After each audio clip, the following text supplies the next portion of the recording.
Ariel Cataldo, dueño de BDK. Había renunciado al trabajo que tenía 10 años, no tenía para poner en nafta al Duna. Era todo aprender sobre la marcha, usando mucho el sentido común. ¿Nos podrías contar a qué empresas les vendés? YPF, Mercedes-Benz, Industria Seco, todas las que son energéticas, si no lo tenemos, lo inventamos y se lo vendemos. Muchas veces traemos empresarios que tienen empresas que son conocidas por sus productos, pero esta vez quisimos traer un empresario que es conocido por otras empresas. Del famoso B2B. Como empleado trabajé 10 años en una empresa también metalúrgica, aprendí todo lo que no había que hacer. El cliente era el que tenía la culpa de todo. Cuando yo dejé de ser empleado, yo dije, bueno, algo voy a tener que hacer. Producto que no tenga garantía, que lo pueda terminar, entregar y me olvide. Si consultaba en la familia, quédate en el lugar donde estás, que tenés vacaciones, aguinaldos. Y ahí hablé con un tío que era emprendedor. Me dijo, sí, Ariel, si no lo haces ahora, ¿cuándo lo vas a hacer? Muchos proveedores me dijeron, Ariel, vos terminás esto y cuando lo vendés, me lo pagás. Bueno, A vos te divierte tu trabajo, ¿no? sí, me gusta mucho el caos. Fundamental el equipo, tener gente que entienda el propósito,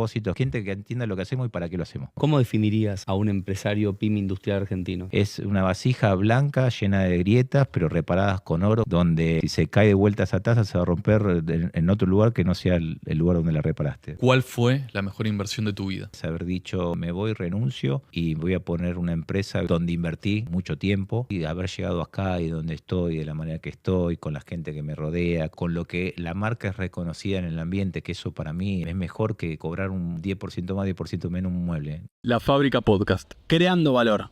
Presenta este episodio BIND, Finanzas para Pymes Felices. Bienvenido Ariel Cataldo, dueño de BDK. ¿Cómo estás? Muchísimas gracias por venir. ¿Qué tal? ¿Cómo les va? ¿Todo Muy bien? Sí, muy bien. La Sabes verdad que muchas veces traemos empresarios que tienen empresas que son conocidas por sus productos, o sea, por los consumidores. Pero esta vez quisimos traer un empresario que es conocido por otras empresas. Claro, ¿Nos que le podrías- vende a empresas, el famoso B2B. Exactamente. ¿Nos podrías contar a qué empresas les vendés? Y hoy estamos vendiéndole a la mayoría de las empresas YPF, si querés puedo decir marcas, no hay sí, problema. obvio. YPF, Mercedes-Benz, no sé, Industria Seco, todas las que son energéticas, Todas. todos tenemos algo que ver. O con los talleres móviles o con los muebles metálicos, o sea, todo lo que es la parte de metalúrgica. Si no lo tenemos, lo inventamos y se lo vendemos. Básicamente eso. Sí, ese es buenísimo, porque cuando a mí era chico me dijeron, a vos te preguntan, decís sí tengo y después veo. Claro. ¿A vos es así? Básicamente es eso. Básicamente hay muchos lugares, hay muchas cuestiones de empresas que tienen que resolver algo y no saben cómo hacerlo. Ahí es donde aparecemos nosotros. Está bueno. Básicamente, o de orden, o de línea de producción, o lo que fuese, estamos siempre nosotros metidos. ¿Y cómo lo hacemos? Y entonces yo ahí es cuando empiezo a tocar la guitarra y llegamos siempre generalmente a buen puerto. A buenos productos. Sí, sí, totalmente. ¿Cuándo aparece la empresa en tu vida? ¿Cómo la creaste? ¿En qué año? ¿En 2001 y en San Justo? Exactamente, linda fecha. 2001, fines de 2001, principio de 2002. Trabajaba como empleado, trabajé 10 años en una empresa también metalúrgica y ahí básicamente aprendí todo lo que no había que hacer. ¿Por qué? Por todo, o sea, si vos tenías el cliente, por ejemplo, generalmente el cliente era el que tenía la culpa de todo. Garantías no existían. Siempre el cliente es porque hizo mal esto, porque hizo mal lo otro. En el trato de las personas también. Generalmente no lo trataba bien a la gente, no me trataban bien a mí. Entonces, básicamente fue la decisión de poder ponerme algo por mi cuenta y a partir de ahí todos esos no aplicarlos y sí aplicarlos sí, que eran todo lo contrario a lo que había aprendido. ¿Y cuánto tiempo estuviste en esa situación? ¿Y cuál fue el punto de inflexión que dijiste hasta acá va? Claro, ¿cuándo decidiste dejar de ser empleado? Exactamente en ese momento, cuando yo dejé de ser empleado, yo dije, bueno, algo voy a tener que hacer y me voy a dedicar a hacer algo que no tenga garantía, porque lo que yo fabricaba era elevadores para autos, hacía todas máquinas hidráulicas y ese tipo de cosas. Tenía a cargo mucha gente y dije, no, basta, voy a hacer algo, un producto que no tenga básicamente garantía, que lo pueda terminar, entregar y me olvide. No quería absolutamente hacer nada que tenga ningún componente hidráulico, eléctrico, todo lo que fuese, hacer algo estándar. Y bueno, y a partir de ahí fue que empecé con BDK. ¿Esa decisión fue un debate tuyo interno o fue familiar? O sea, ¿volviste a tu casa? ¿Con quién lo hablaste? No, ¿Cómo fue? ahí está. En ese momento, hace muchos años atrás, no tenía mucho con quién consultar. Mm. Si consultaba en familia de empleados, todo el mundo, o sea, quédate en el lugar donde estás, que tenés vacaciones, aguinaldo, sueldo pago, todo eso. Y ahí hablé con un tío que era emprendedor y me dijo, sí, Ariel, si no lo haces ahora, ¿cuándo lo vas a hacer? ¿Qué No edad estaba tenías? casado, 28. Ah, No estaba casado, no tenía hijos. Así que bueno, en ese momento decidí, bueno, lo hago ahora y veo qué es. Para mí era todo un mundo totalmente nuevo, más allá que tenía experiencia en el rubro, era o sea, ponerme del lado de emprendedor, que en ese momento era, ¿y qué voy a hacer? O sea, uno tenía la visión de decir, bueno, seguramente ahora todo lo que haga, todo lo que genere, lo voy a generar para mí. Esa era una de las cuestiones. Y después voy a trabajar cuando quiero y cuando no quiero no trabajo. Bueno, esa era la rada, ¿no? Porque era trabajar en ese momento, si antes trabajaba 12 horas o entraba y salía un horario, acá entrabas en el día y no sabías si salía en el mismo día, básicamente. Había que terminar. Entonces, bueno, empecé, pero tuve mucha suerte porque hice bien las cosas durante el tiempo que fui empleado, entonces muchos proveedores me conocían de esas empresas y muchos me dijeron, Ariel, vos terminás esto, lo vendés y cuando lo vendés me lo pagás. O sea, te fiaron. Exactamente. Y para mí eso fue porque yo había renunciado al trabajo que tenía 10 años, ni siquiera una indemnización, fue lo que correspondía a aguinaldo, vacaciones, no tenía para poner en nafta al Duna, y cuando cortaron las tarjetas de crédito había que ir caminando al galpón de 200 metros que tenía, 150, y a partir de ahí, bueno, era todo aprender sobre la marcha, obviamente usando mucho el sentido común, ¿no? eso te iba a preguntar, porque tenías la idea, pero no tenías el capital. No, capital cero. Uno me prestó la máquina de soldar y se la pagaba con trabajo. Otro me mandaba en ese momento a pintar afuera, en pintura a fuego, lo mandaba a pintar y cuando terminaba de vender el producto se le pagaba el servicio.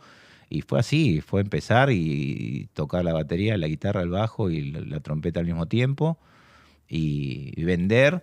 Sí, tenía una idea clara, que el producto que yo iba a hacer no iba a competir con nada de lo que ya había en el mercado hace mucho tiempo, sino iba a ser un producto aparte. O sea, iba a agarrar el 20-30% de mercado. En ese Pero ¿cómo momento. hiciste?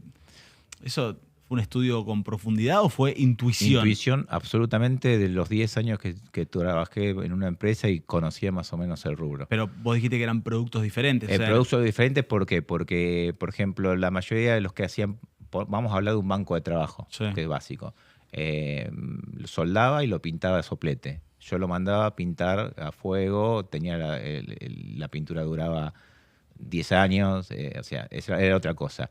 Donde uno ponía chapa, no sé, de un espesor, yo ponía el doble, porque también la escuela que yo tenía era, por las dudas, le ponemos más chapa. Hasta que después aprendí que no era así el tema. Pero entonces eran bancos que no lo podían, no sé, entre tres no lo podían, no lo podían No lo agarrar, podían levantar. Mm. Y así fue básicamente Yo lo que quiero entender es, vos a los 18 entraste en esa empresa, Sí. ¿no? En esos 10 años, hasta que luego a los 28 fundas tu empresa, ¿la formación fue únicamente esa empresa? ¿Pudiste formarte en otro lugar? ¿O cómo fue? Solamente en esa empresa. Y en esa empresa aprendiste lo bueno desde el punto de vista de conocimiento, pero también lo malo respecto a, che, Exacto. esto no quiero hacerlo en mi empresa. Exacto. Lo malo, que algunas cosas te dije, lo bueno fue, por ejemplo, que tenía mucha facilidad para relacionarme con el par en ese momento. Entonces, por ejemplo, la empresa esta que después termina en su momento cerrando y no pagando sueldos, y no pagando aguinaldo, no pagando vacaciones, la gente trabajaba porque trabajaban por Ariel. Entonces aprendí eso, que yo si podía tener una actitud natural de liderazgo y podía tener gente a cargo sin que se me explote la cabeza, básicamente. ¿Me das un poco de contexto? Digamos, tenías una idea, no tenías capital, pudiste, digamos, concretarla igual, pero entra el contexto 2001. ¿Cómo te recibe ese primer año? A los cachetazos, ya básicamente era como elegir el peor momento, pero básicamente siempre cuando yo mejor funcionaba eran los momentos, y cuando mejor funciona incluso en la actualidad, es en los momentos más caóticos. Es como que aprendí a resolver sobre los incendios, sobre el terreno bastante complicado. Y obviamente que me cambió a mí mucho porque yo con lo que tenía de esa ponerle supuesta indemnización, que no era creo que un mes de sueldo más lo que me correspondía, no me acuerdo. Para pagar la tarjeta de crédito. Era pagar la tarjeta de crédito y la nafta había que pagarla con la tarjeta de crédito, suspendieron la tarjeta de crédito y chau, flaco, el Duna se quedaba en casa. Y bueno, y a patear hasta allá y sí, fue un poco, pero digamos, no era muy diferente a lo que ya había vivido en la época de los 90 o creo la época de Menem, no me acuerdo cuándo fue, que también la fábrica tuvo que pasar complicado y la vive igual. Claro, pero vos hablabas de la nafta para el Duna, pero Sí. también tenías que darle la nafta para la empresa, que es la venta, digamos. Sí, Entonces, pero la venta, yo logré que mis proveedores me financien. Logré que empleado tenía uno. ¿Pero a quién le vendías esos productos? Y lo vendía, publicaba en su momento, recién empezaba esto de las redes ni siquiera empezaba, era algo muy, muy orgánico que tenías que poner. ¿Qué hice? Un folleto, por ejemplo, como tenía el conocimiento de a quién se lo podía vender, porque yo vendía elevadores de auto, vendía para los talleres mecánicos, vendía un montón de cosas. Entonces tenía a quién podía ir dirigido, pero la única buena presentación que se podía hacer era un buen folleto en ese momento, no había otra. Y el buen folleto, ¿cómo lo hacía? Bajando fotos de internet, porque no tenía contacto con... Bajando fotos de internet y después copiando, porque sí, eso es lo que yo hice muchas veces. Por ejemplo, a mí me traían en su momento una foto de Italia, por ejemplo, de las exposiciones de Italia, yo agarraba el escalímetro, veía cuánto medía, no sé, una polea, y a partir de ahí desarrollaba todo el elevador. O sea, Entonces, a partir de una foto. A partir de una foto, sí, no había otra opción, no había internet por donde vos podías ver las condiciones. Entonces, a partir de una foto agarraba el escalímetro conocido por diferentes. Entonces, veía esto más o menos cuánto puede medir, 200 milímetros. Ponía el escalímetro, bueno, si esto vale 200, esto vale 100, y así podía ir más o menos adivinando las cosas y así. Entonces, ¿qué hice? Un buen folleto de eso, con laminado UV, toda una cosa espectacular, con una hoja bien gruesa, que en ese momento competía con los folletitos estos que eran hojitas así nomás, y bueno, con eso vendía. Entonces, lo primero que preguntaban si eran productos nacionales. Eso ya era el primer orgullo. Digo, mirá, creen que los productos son de afuera, porque pensé que los de afuera también era mejor. Seguís Después hablando me del di cuenta. primer año. Siempre el primer año. Hay un Un poco de empleado. eso Un empleado. de creer que siempre lo de afuera es mejor. Totalmente te llevo a la realidad, a lo de hoy. Tuve la oportunidad después de 20 años de ir a Italia a la feria, a la de Bolonia, ¿sí? Y ahí estaban presentando un producto como novedoso de lo que yo hace 15 años que lo vengo haciendo, Mirá. que era la cucina, que es como una pared de servicio que generalmente se usa en los garages, con columnas, alacena, todo como si fuese una cocina, pero para los garages donde tienen los autos. Y lo presentaban con novedad. De hecho, ahora están viniendo un montón de esos chinos, pero yo sigo fabricándolo porque a mí me dicen, no, pero que llegue hasta el techo, que 2,40 metros 40, que me cubra todo el frente. O sea, que todo. Vos le competís al chino en personalización, o sea, en customización. Totalmente, y en calidad, sobre todo en calidad.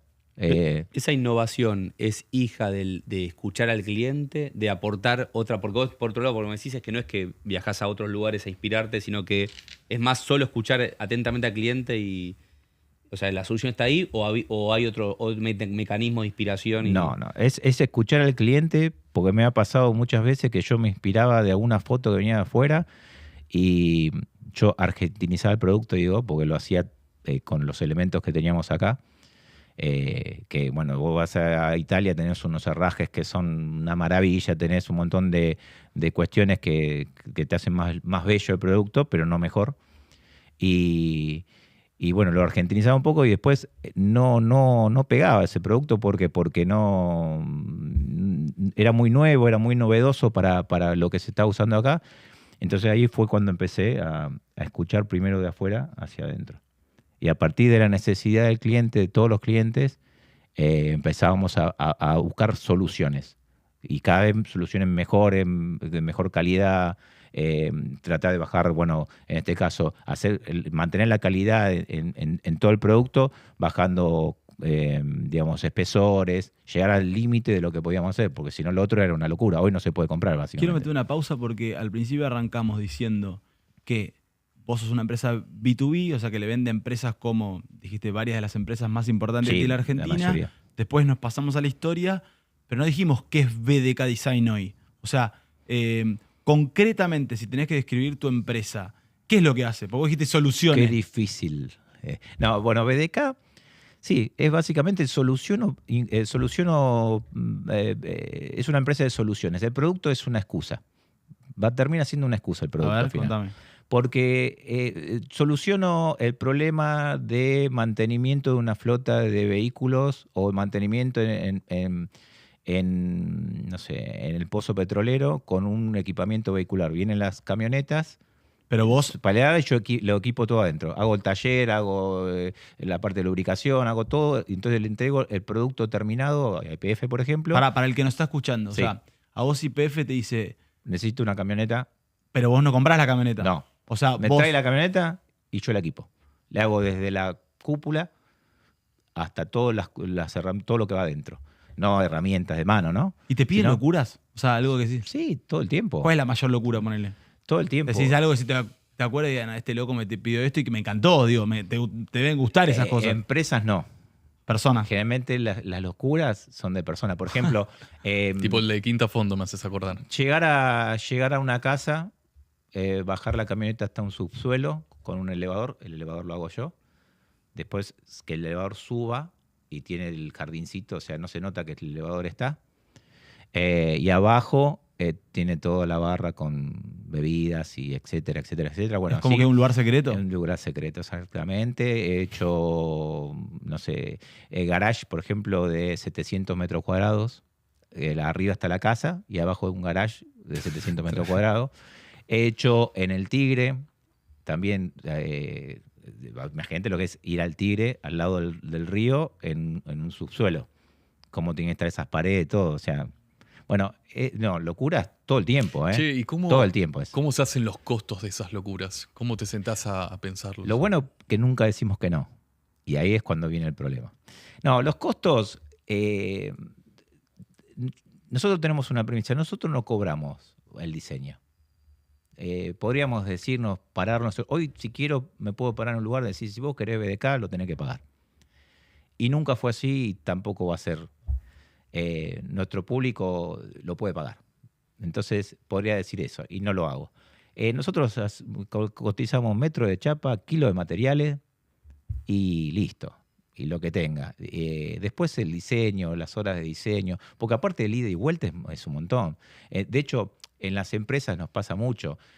No es fácil. Vos tenés que hablar con el vendedor, el comprador, tenés que hablar con el de técnico. Una vez que está el técnico comprador, viene el de seguridad e higiene, después viene el otro, después viene el otro, viene el otro, y terminás hablando con 10 personas. En Toyota, por ejemplo, nos pasa. Por ejemplo, una vez, bueno, a mí no, pero uno de los chicos fue a Toyota, lo llamaron, vení a ver un mueble que tenemos que hacer, un mueble especial, tengo uno acá, venía a verlo. Y fuimos a la fábrica de Toyota y cuando llegamos al mueble decía BDK. Mirá.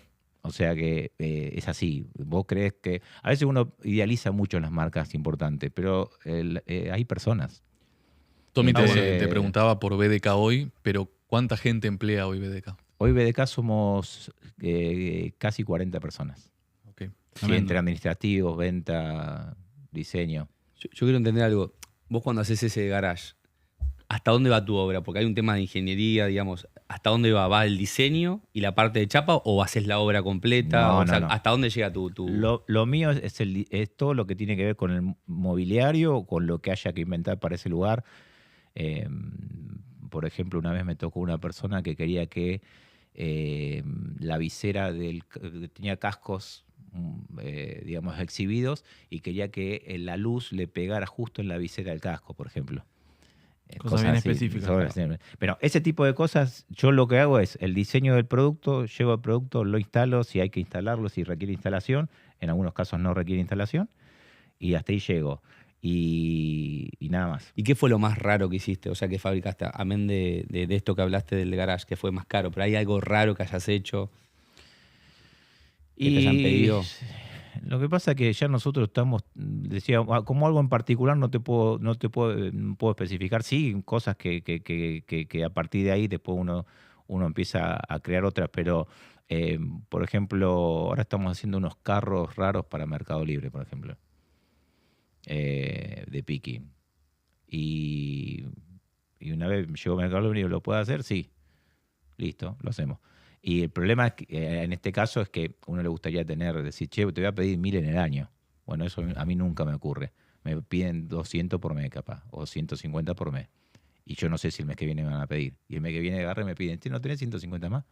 Entonces lo que eso produce que, como estamos acostumbrados a trabajar así, pero está mal, porque no puedes prever, che, necesito 500 ruedas, necesito 1000 ruedas, necesito esto, necesito lo otro. O sea, los insumos no lo puedes prever.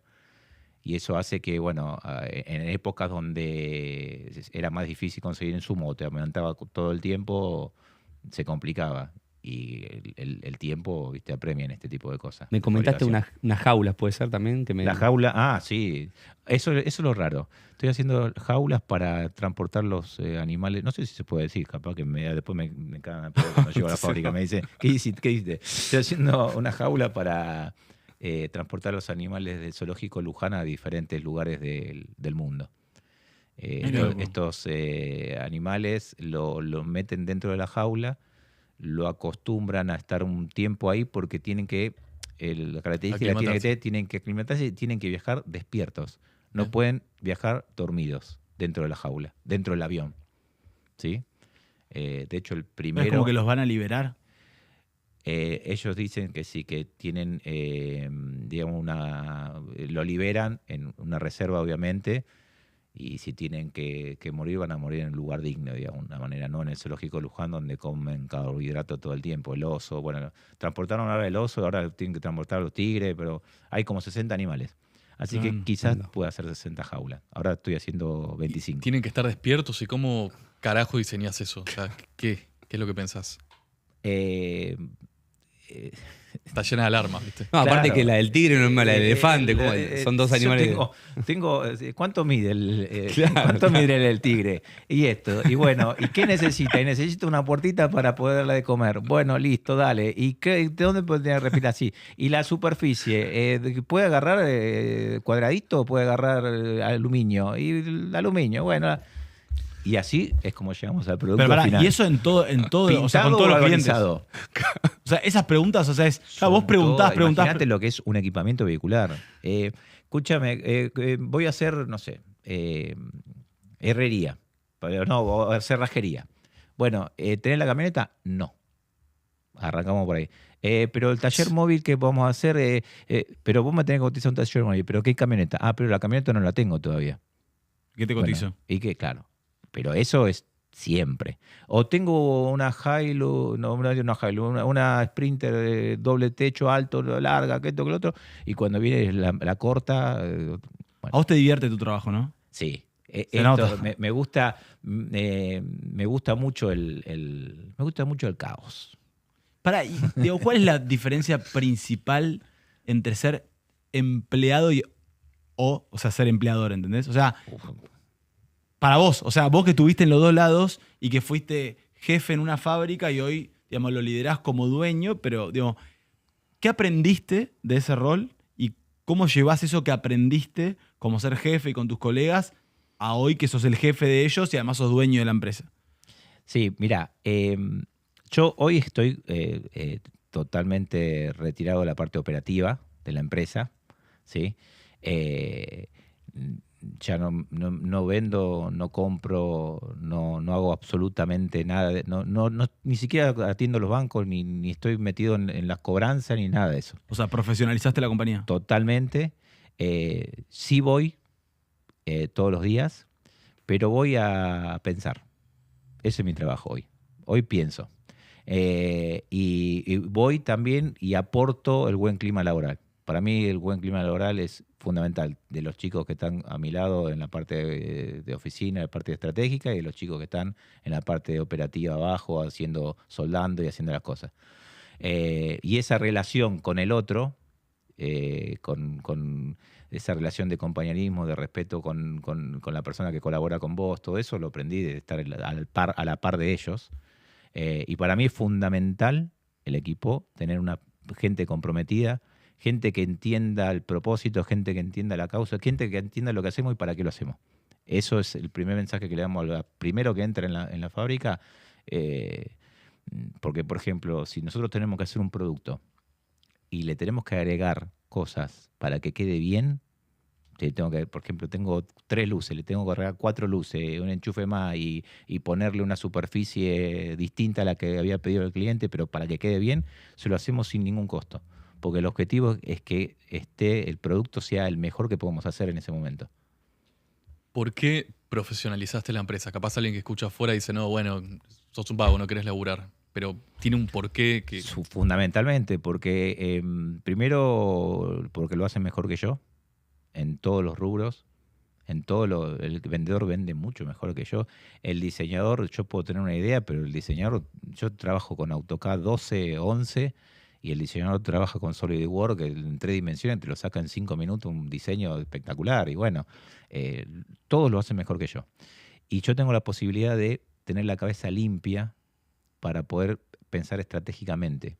Que hoy es eso. Hoy, por ejemplo, hoy la situación que estamos no es fácil, ¿sí? Entonces uno tiene que pensar estratégicamente toda la vida. Durante estos 20 años pasaron un montón de cosas.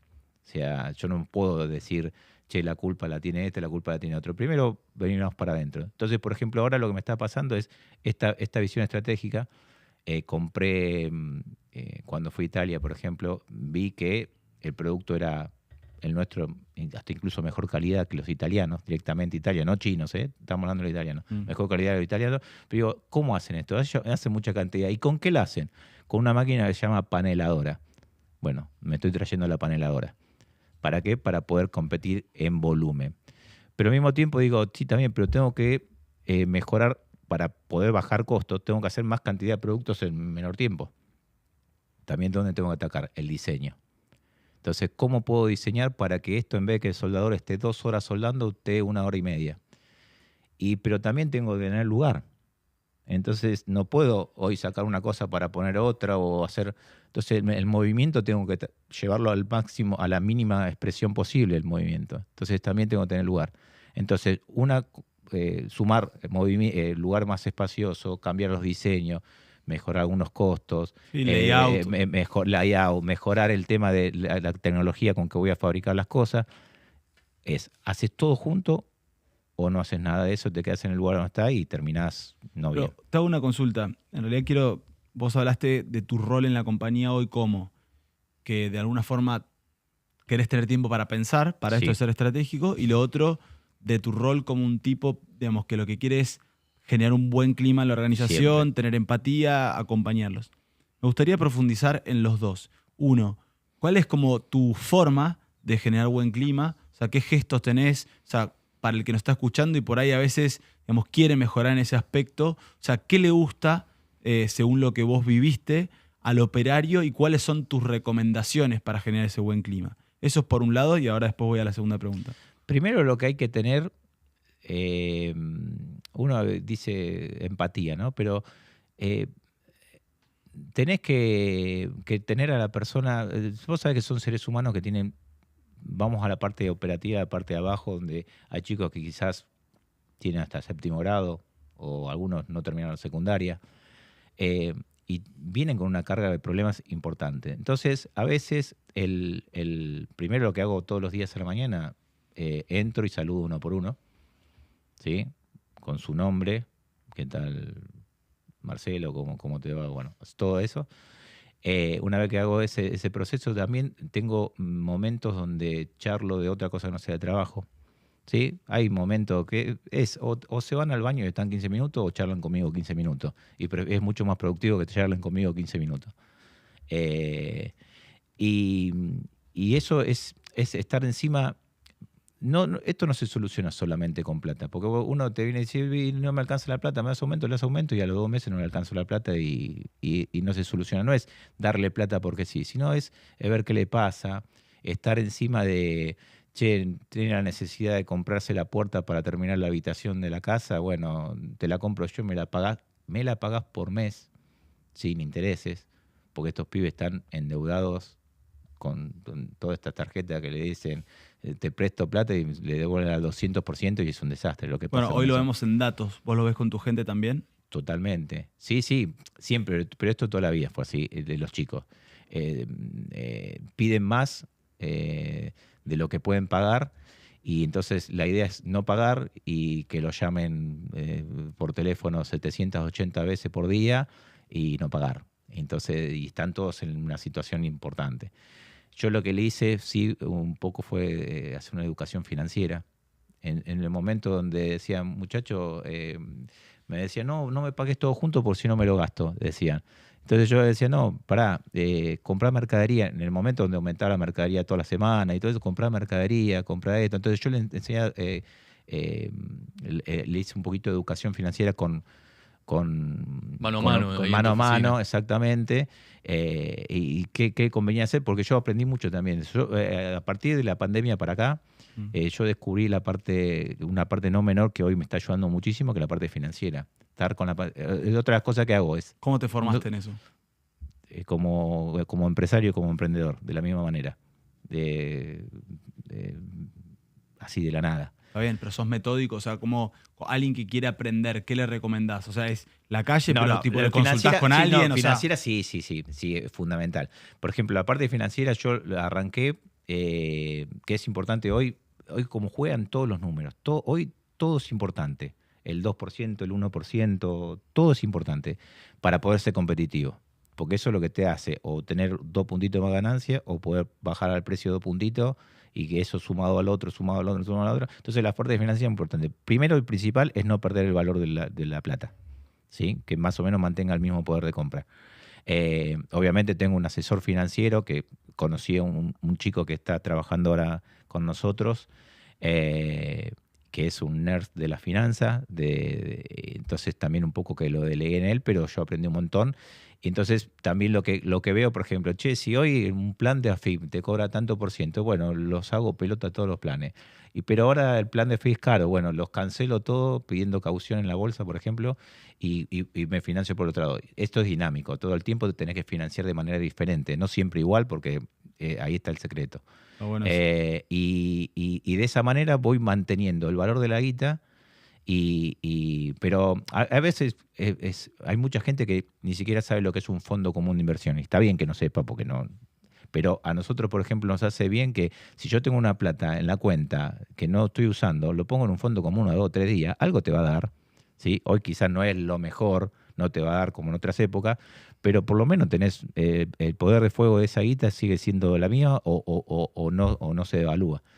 ¿Sí? Por más inflación grande o chica que sea, ¿no? Yo quiero volver un poquito al tema de recursos humanos. Tomando en cuenta que tenés soldadores, que tenés laburo, que la verdad que hay que estar muy capacitado. ¿Laburás con escuelas técnicas? ¿Cómo es tu...? Yo lo que soy un poco formador, ¿sí? Eh, Traigo gente que tenga ganas de trabajar, ¿sí? Porque para mí la condición fundamental en ese tipo de... Porque hoy el oficio casi que desapareció. Ya venía desde hace mucho tiempo desapareciendo, soldadores, torneros, matriceros, todo eso es muy difícil. Si no son gente de 60 años, es muy difícil que consigas un pibe que tenga ganas de trabajar de eso. Entonces lo junto con la gente que tengo y lo voy formando, y le voy dando espacio a que vaya aprendiendo. Y bueno, así con la mayoría de las cuestiones que necesito, por ejemplo, el diseñador. Hoy, la última, tomé un diseñador, creo que es el primer trabajo que tiene. Y bueno, lo voy formando, voy tratando de hacer un poco de escuela. A mí, cuando yo empecé, también me enseñaron. En realidad, no me enseñaban, yo tenía que mirar, porque era esa época donde si vos no mirás lo que el otro hacía y no aprendías solo. Cambió un poco eso culturalmente. O sea, nosotros, yo me acuerdo hace muchos años en fábrica, veía un tipo de liderazgo por ahí que era más como del caudillismo, de que Claro, te tenían cagando, capataz. capataz. Y hoy los pibes no aceptan eso, se van.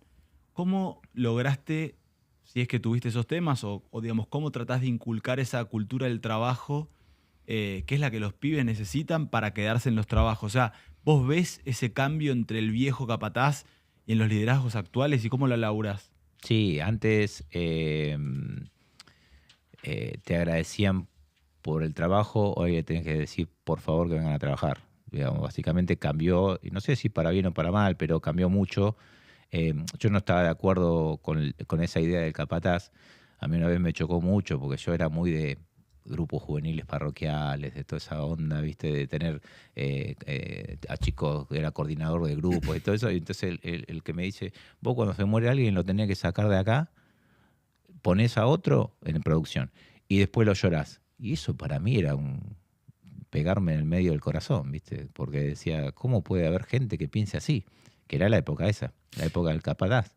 Pero si hoy hablas de que hay menos responsabilidad de la generación joven, digamos, ¿cómo mantenés el orden?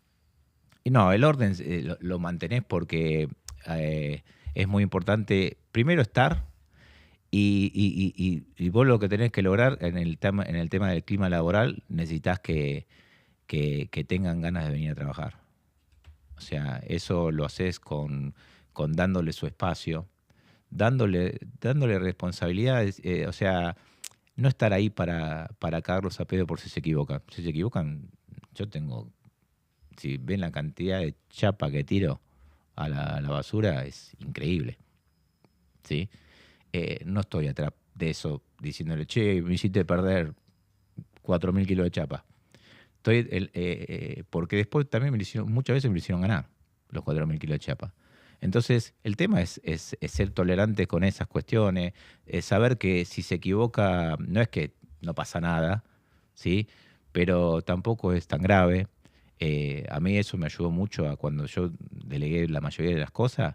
Y sí, lo único que podía, yo digo, ¿qué es lo único que pierdo? Plata.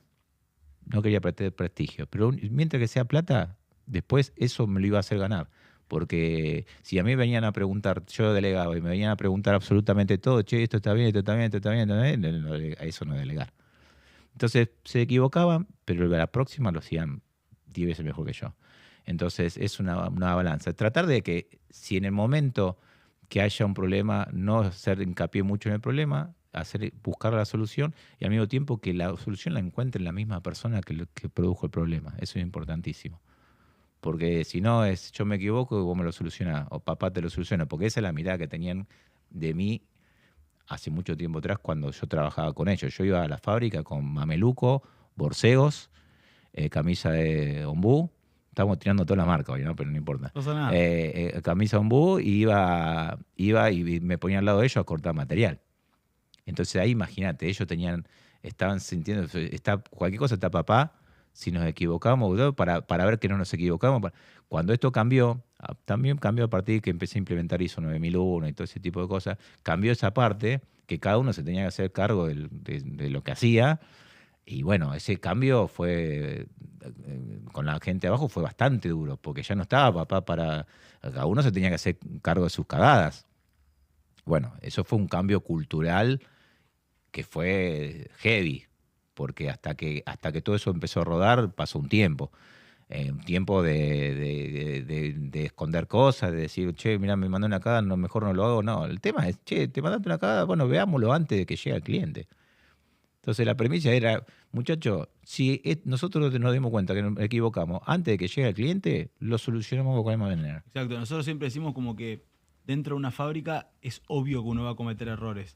La pregunta es cómo hace para que eso no se vuelva un reclamo de calidad. Es identificando y o vendiéndolo como tal o no vendiéndolo, pero no, digamos, que no le llegue al cliente. Que no le llegue. Lo más importante es que no le llegue al cliente, porque yo adentro de la fábrica tengo todas las herramientas para poder solucionarlo.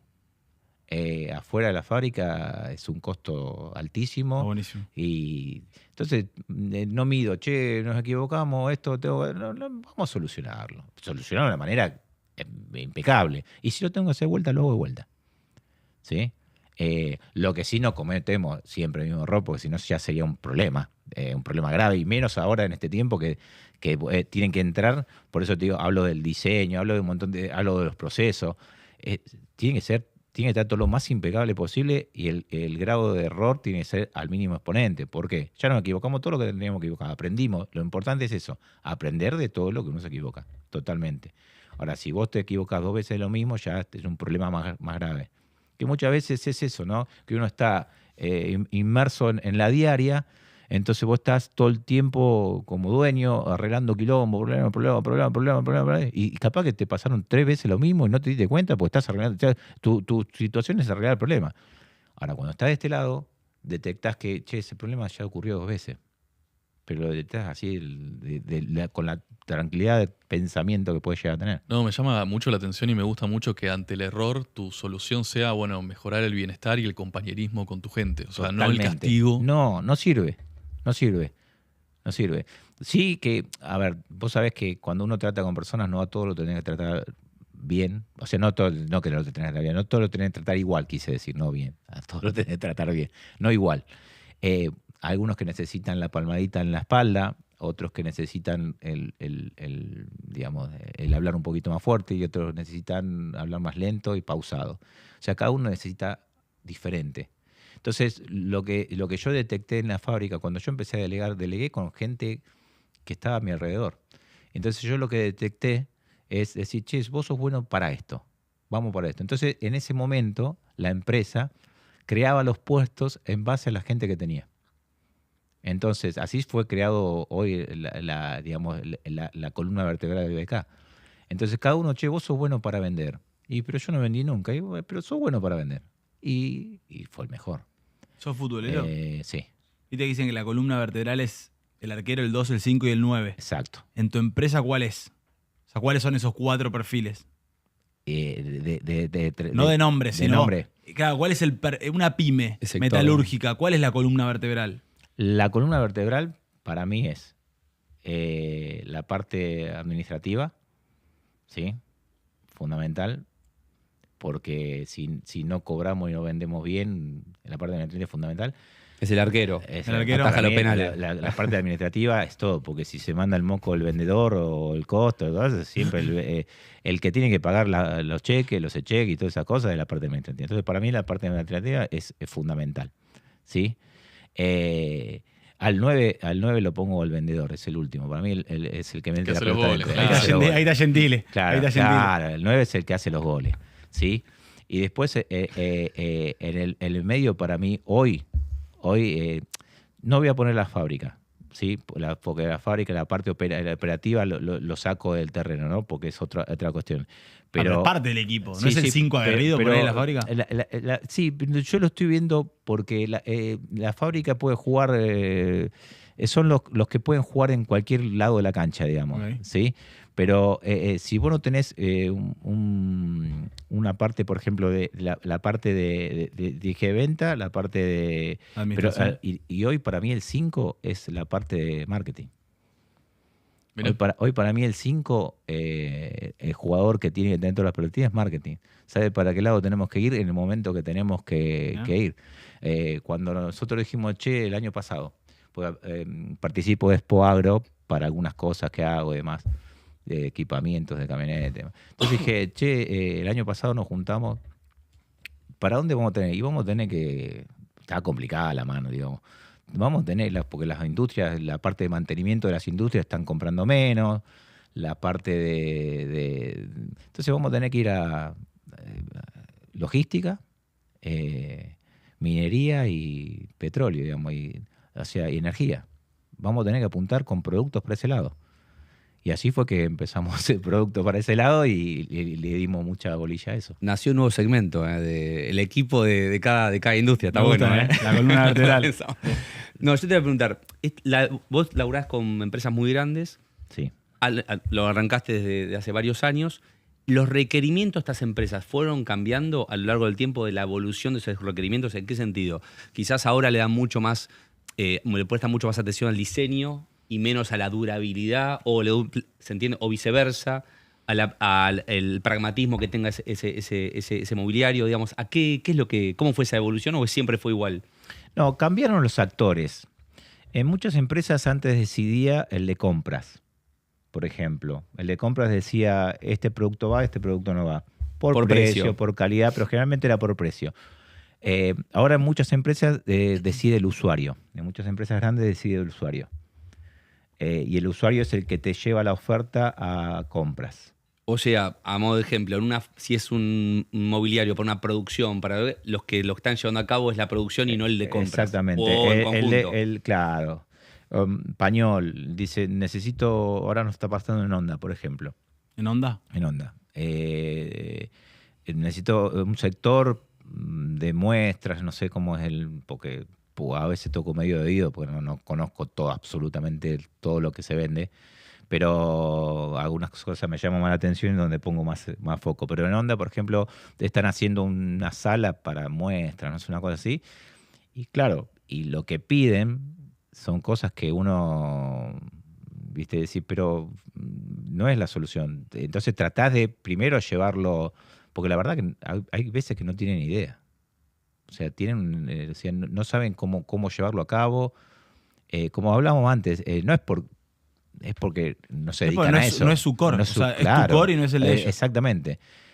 Por suerte, muchos están abiertos, me pasó en Ford también, muchos están abiertos a eso, a los cambios. A decir, che, venían con una idea y nosotros lo asesoramos y le cambiamos la idea, no por una cuestión nuestra de costo, decir, che, hago esto porque es mejor, sino porque va a ser mucho más práctico al usuario. Porque después, si no, la culpa nuestra, que, che, esta porquería no sirve. Vos hace un rato dijiste, reorienté, o sea, el año pasado me di cuenta que esto estaba medio complicado, reorienté a logística, minería y oil and gas.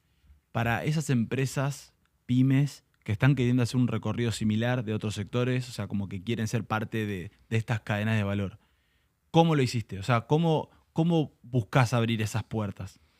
Primero, hacer mucho hincapié en los clientes que tengan que ver con ese rubro, ¿no?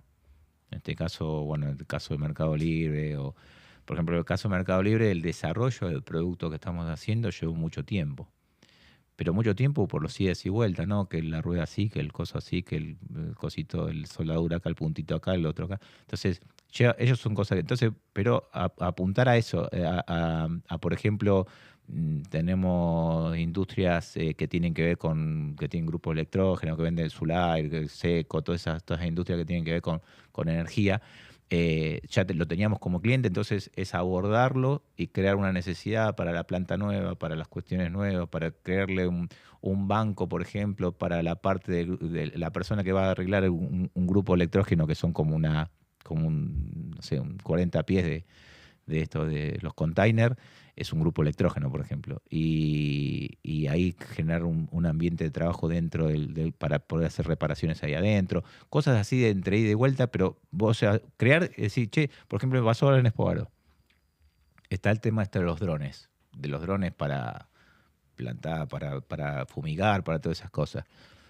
Y se me ocurrió hablar con uno de ahí de los drones, le digo, porque yo fui el viernes, el último día, para un poco, viste, acto de presencia, porque eso me pasa, que hay muchos que no me conocen como el dueño de BK. En realidad el verdadero dueño de BK es Pablo, que es el de ventas, que es el que habla con todo. Entonces él me presenta a mí como un colaborador y básicamente soy. Entonces muchos no me conocen, no saben ni quién soy. Y está bien, no me importa eso. Pero fui el último día y había una gente que los drones... Digo, ¿y dónde lo llevas esto? En una camioneta. ¿Y cómo lo pones? Y ahí dijeron, che, ¿y si hacemos una camioneta donde tengas el dron ahí, donde vos te puedas subir a la cúpula y pilotar el dron, que esto, que lo otro? Me sirve. Bueno, así sale. ¿Lo están haciendo? ¿O lo no quieres hacer? Lo quiero hacer, pero no estoy como... ¿Sabes cuándo lo voy a hacer? Cuando venga el cliente y me diga, che, ¿no tenés algo así? Sí, lo tengo. Y eso es lo primero. Ari, ¿en qué convive, digamos, en tu día a día, en tus pensamientos, en tus acciones, ese Ariel de 28 años que renunció a su trabajo y emprendió sin un peso y no podía cargarle nafta al Duna? Y yo básicamente sigo siendo exactamente la misma persona. Valoro las mismas cosas, respeto las mismas cosas, o sea, no cambié los valores que tenía en esa época. Sí, a veces digo, qué bueno hubiese sido tener todo esto que tenemos hoy para poder aprender a ser emprendedor, ¿no? Qué bueno que hubiese tenido alguien con quien pedirle un consejo en el momento que... Entonces, muchas decisiones eran prueba y error. Decido esto, o sea, bancar, eso es lo más difícil, bancar las decisiones, ¿no? Porque eso yo siempre lo hice. Si me equivocaba, bueno, me equivoqué y no pegarme latigazo. Fundamentalmente bancarme las decisiones. Entonces, si hubiese tenido a los 28 la posibilidad de tener, o estos grupos que hay un montón hoy, de cual pertenezco a algunos, así de comunidades de empresarios, donde vos vas y llevas un dolor, un problema, y te lo solucionan, o te dan una mirada y decís, ¡pah! Mirá cómo lo solucionó, y te quedás así. Claro, hubiese sido todo mucho, yo creo que hubiese sido mucho más rápido, hasta hubiese ganado plata más rápido también. ¿Y eso, y tu relación con la plata también cambió? Hoy que Sí. hay más necesidades cubiertas, ¿cómo te llevas? ¿Sos más desapegado? No, con referencia a la plata sigo siendo lo mismo. Tengo más tranquilidad, obviamente. Hoy tengo más tranquilidad. Hoy no tengo que estar atrás de si pago esto o pago lo otro, ¿no? Siempre la decisión era, el último que cobraba era yo, porque a los proveedores había que tenerlo como socios. Había que pagarle. A los empleados, más que nada. Los servicios, si no te cortan la luz, el gas, cosas, no te laburás. Entonces, ¿quién era el último que cobraba? Ariel, cuando podía se llevaba algo. Hoy eso ya está todo totalmente aceitado. Cobramos todos juntos el mismo día. Eso pasa mucho, ¿viste? En los empresarios pymes que no se pagan un sueldo. Eso es ¿lo un ves? error. Es un error. Es ¿Por un qué? error. Es un error porque el tiempo que vos... A veces, el tiempo, o sea, vos estás ahí, vos sí o sí necesitas pagarte un sueldo. Si vos estás trabajando 8 horas por día o 9 horas por día, necesitas pagar el sueldo. Siempre. ¿Por qué? Porque es parte de tu trabajo. Quizás no sea el sueldo que vos pretendés ganar por lo que vos aportás, pero sí es importante. Porque aparte eso te da la dinámica de todo, o sea, te da un ejercicio. Después ese sueldo puede ir aumentando, puede no sé, puede ir mutando en retiros, puede ser que empeces a usar la tarjeta de crédito, que eso también no lo recomiendo. La corporativa. La corporativa. Y la corporativa se empieza, viste, a comprar todo lo que te piden tus hijas, la cosa, entonces te vas de viaje con la corporativa. Bueno, eso yo nunca lo hice. Siempre la prioridad tuvo la empresa. O sea, yo tuve en mi vida, obviamente, comodidades y demás, que fue a lo largo del tiempo, pero en el momento que no tenía para poner al luna no pasaba nada. Y después, cuando anduve bien, también tuve problemas también que, en las épocas de pandemia, que nos cerraron a nosotros 2 meses, después nos abrieron y nos cerraron a los 10 días, fue terrible. Y bueno, pudimos, ¿por qué? Porque las prioridades estaban claras. Era crecer, siempre crecer, y bueno, darle prioridad a la fábrica para crecer, y si de paso yo podía vivir un cachito mejor, lo vivía. Hoy tengo la fábrica creciendo, yo viviendo bien, siempre uno aspira a más, pero viviendo bien, y la gente que me acompaña también, calculo que...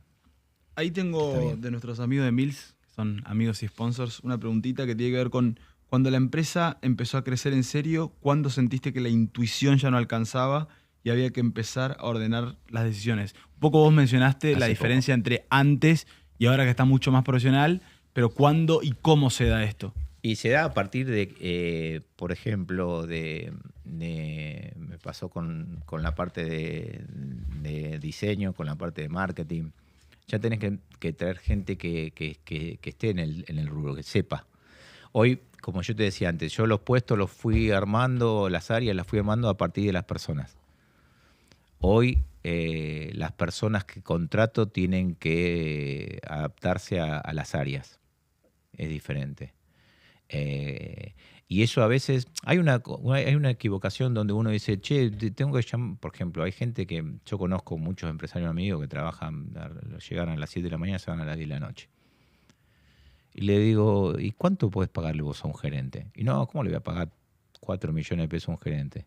¿Y cuánto te pensás que estás perdiendo vos? O sea, a veces uno no ve eso. Hay gente que seguro, y hoy como está todo esto de la profesionalización, saben que hoy no tiene valor eso. Hoy el tiempo libre de uno, no hay con qué darle. El tiempo libre para poder pensar y para poder, digamos, ver hacia dónde vamos, eso no te lo va a hacer nadie. Y no hay plata que pueda pagar eso, ¿eh? Vos decís que no poder pensar un poco más allá y estar solucionando tantos problemas del día a día te hace perder plata. Por supuesto. Vale más eso que 4 palos. Que 4 palos un gerente o 4 palos alguien que te pueda, o 3 palos, lo que sea. Yo estoy tirando un número por decir, depende del rubro, depende de, ¿no? Pero claro. Sí, es conceptual. Lo que vos decís es tenés que tener tiempo. El tiempo, o sea, para mí el tiempo me da libertad para poder, primero para poder ver todas estas decisiones que estamos tomando. Digo, estamos porque yo las decisiones que tomo las consulto también a los chicos. ¿Por qué? Porque también ¿a ustedes parece que me estoy mandando un moco? O sea, pero cada uno si dice, está bien por esto y está mal por esto. Es importante. También es eso, ¿no? Saber escuchar, porque eso es lo peor que podemos hacer. ¿Cómo es el proceso o metodología para pensar? Porque vos dijiste, yo llego a la empresa y tengo 2 roles. El de la empatía y el clima, Sí. que lo profundizamos. Sí. Yo dije que después te quería preguntar la segunda, pero pasó. Y es, ok, ¿y vos qué haces? ¿Te vas a tu oficina? Sí. Y para pensar me imagino que no agarrás el teléfono. ¿Cómo haces? O sea, para pensar, ¿qué haces? ¿Te sentés en una silla? O sea, ¿estás mirando la fábrica? ¿Estás caminando a la fábrica? ¿Qué haces Exacto. para pensar? Para pensar es eso, para pensar camino a la fábrica, para pensar hablo con las áreas, para pensar hablo con los chicos, para pensar hablo, o sea, es es medio complicado quizás transponer la palabra, pero viste que cuando uno espera el clic, que le hace el clic, bueno, el clic yo lo alimento del tiempo que estoy ahí adentro. A mí hoy estar en la empresa no es para controlar qué están haciendo, sino es para inspirarme en lo que yo puedo ver. O sea, si vos conocés realmente todo lo que tenés, podés saber a dónde vas a ir. Si vos no sabés con qué elementos contás, no sabés a dónde podés llegar con eso. Yo sé que puedo ir a la guerra con un tenedor, con un cuchillo cada uno en la mano y podemos a la guerra con ellos, con todos los que tengo en mi fábrica.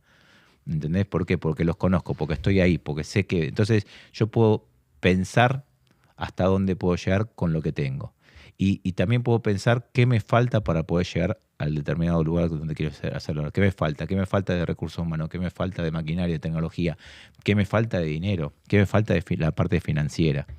¿Qué puedo mejorar? Siempre lo más importante es que eso, yo soy un convencido que no llegamos a la fórmula perfecta de un día para el otro. Es que no la vamos a encontrar nunca. Pero el camino para avanzar a eso es lo que te hace es lo que te hace innovar, es lo que te hace estar ahí primero. Yo digo, nosotros sacamos un producto, por ejemplo.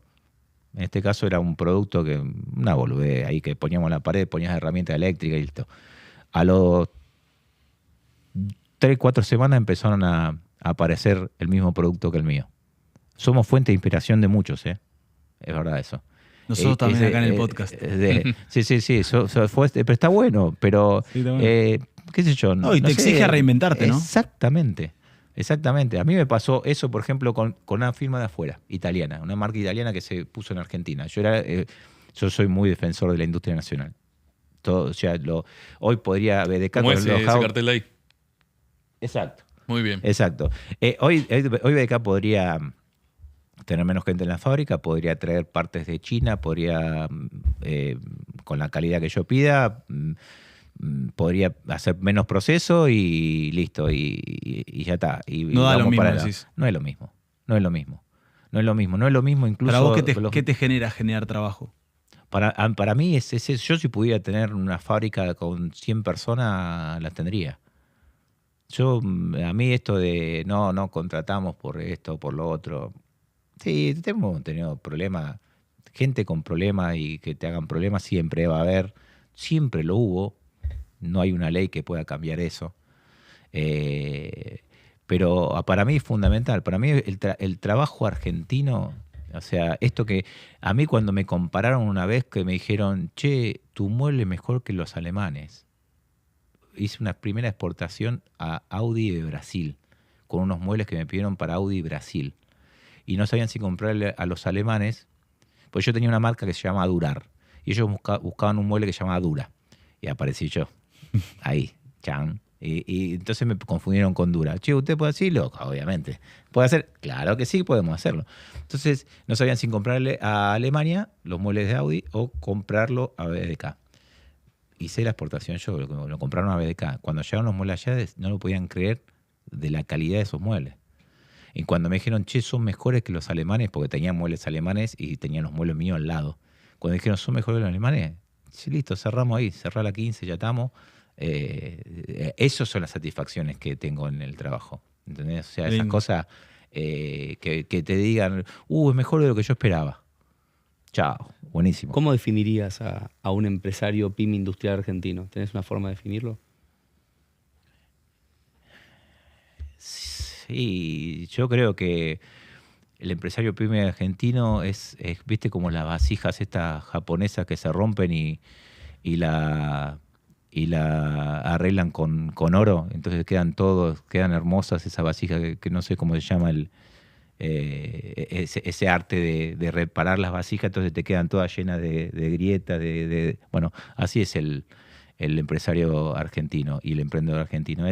Es una vasija blanca llena de grietas, pero reparadas con oro, con hilos de oro, donde si se cae de vuelta esa taza se va a romper en otro lugar que no sea el lugar donde la reparaste. Básicamente es eso. Esa es la simbología que tiene. Nosotros estamos llenos de grietas, llenos de cuestiones que fueron pasando en el país, y creo que somos todos bastante, la mayoría por lo menos, de los que seguimos después de 20 años, de 20 y pico de años, siendo siempre fabricando y estando y siguiendo a pesar de, creo que somos eso. Para mí nos fortaleció todas esas cicatrices, hasta nos hacen más fuertes. Ari, te voy a hacer las dos últimas. La primera que me quedó ahí rebotando cuando Tommy te preguntó del proceso de pensamiento, cómo lo preparabas. Yo te quería preguntar qué ingredientes aparecen, qué emociones aparecen cuando vos tenés una intuición y termina siendo positiva. Por ejemplo, el miedo. O sea, ¿te funciona? ¿Qué es lo que aparece? Sí, al principio cuando arranqué quizás el miedo, viste, siempre, porque todo lo que venía no lo conocía. O sea, conocía la diaria, pero todo esto de emprender y ser empresario y tener una responsabilidad absoluta, no lo conocía. Entonces eso, el miedo al principio juega un papel importante. A partir de que uno fue desarrollando, fue creciendo, yo creo que darle mucha bola al sentido común, es fundamental el sentido común, y sobre todo, como dije antes, confiar en la decisión que uno toma. Y confiar plenamente, pero no titubear. Cuando uno titubea es donde ahí están los errores. Buscar el camino. Como nadie tiene una bola de cristal y sabe lo que va a pasar, yo, por ejemplo, ahora digo, me voy a un lugar más grande, voy a pagar, porque alquilo. ¿Sí? Sigo alquilando. Yo soy de alquilar, me agrando, alquilo más grande. Me achico, alquilo más chico. Hablando de fábrica. De fábrica. Yo voy a alquilar ahora. Y la decisión es, vamos a alquilar un lugar grande, vamos a pagar más alquiler. Perfecto, sí. Con el trabajo que tenemos, ¿necesitamos un lugar más grande? No. Pero entonces, ¿para qué vas a alquilar un lugar grande? Para lo que dije antes, para poder mejorar los procesos, para poder hacer todo este tipo de cosas. Y si cambia el país y no sé qué, y no sé cuánto, y no sé cuándo, bueno, si es lo que veíamos antes, me van a pedir más cantidad de productos porque van a cerrar las exportaciones, entonces, sea por donde sea el camino, va a ser positivo igual. O sea, si yo lo tengo que decir por el momento de hoy, digo que no. Pero sea cual sea, para un lado o para el otro, la decisión siempre va a ser positiva. Es medio, capaz que medio entreverado, como dice, pero se puede ver de esa manera. Para cerrar, la pregunta de los amigos de Vind es, ¿cuál fue la mejor inversión de tu vida? La mejor inversión de mi vida. Yo no sé si inversión, pero sí decisión. La mejor decisión de mi vida es haber dicho en el 2001 me voy, renuncio y voy a poner una empresa, voy a montar una empresa, y para mí donde invertí mucho tiempo, invertí también angustia, invertí todo, puede haber, el proceso no fue el camino hermoso con florcita y todas esas cosas. Eso es lo que uno me imaginaba cuando arranqué, pero no era así. Y la inversión del tiempo hasta hoy, haber llegado acá y donde estoy, de la manera que estoy, con la gente que me rodea, con lo que tengo, con lo que la marca es reconocida en el ambiente, que eso para mí es mejor que cobrar un 10% más, 10% menos un mueble. No me interesa eso, sí ser reconocido. Y todo ese camino, ese trayecto hasta llegar acá, para mí fue la mejor inversión de todo ese tiempo y todo eso, lo que hice antes, hasta hoy, para haber decidido eso. Perdón, pero cortita, o sea, me da la sensación como que BDK O sea, creaste un hijo. Sí, lo despegué en un momento el hijo. Ahora es como que lo despegué. Antes sí era un hijo para mí. Ahora es como que bueno eso. lo despegué. O sea, ya no es más un hijo. Es una empresa. Pero es una empresa que me trae muchas satisfacciones. Sí, más satisfacciones que otra cuestión, que otro sentimiento. Entonces, ya BDK dejó de ser un hijo, porque cuando BDK era un hijo, y abre otro tema, es que yo tomaba todo personal, de manera personal. Entonces, si si un cliente se enojaba con BDK, se enojaba con Ariel. Si el soldador se enojaba con BDK, se enojaba con Ariel.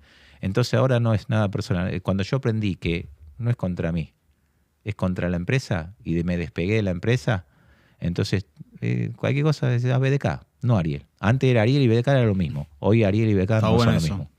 No son lo ¿Eso mismo. te hace sufrir un poco menos también? Por supuesto, claro que sí. Sí, claro. O sea, el desgaste. El desgaste, sí, totalmente. Entonces, pero eso lo aprendí no hace mucho, hace 5 o 6 años, donde pude separar el Ariel Cataldo del BDK Design. Ariel, para nosotros es un orgullo que la Argentina tenga industriales como vos, emprendedores industriales, primera generación de industriales. Agradecerte por haber venido a la fábrica y felicitarte por tu empresa. Bueno, muchas gracias, la verdad que me sentí totalmente cómodo. Pasamos lindo. Sí, Un aplauso muy para lindo. vos. Gracias.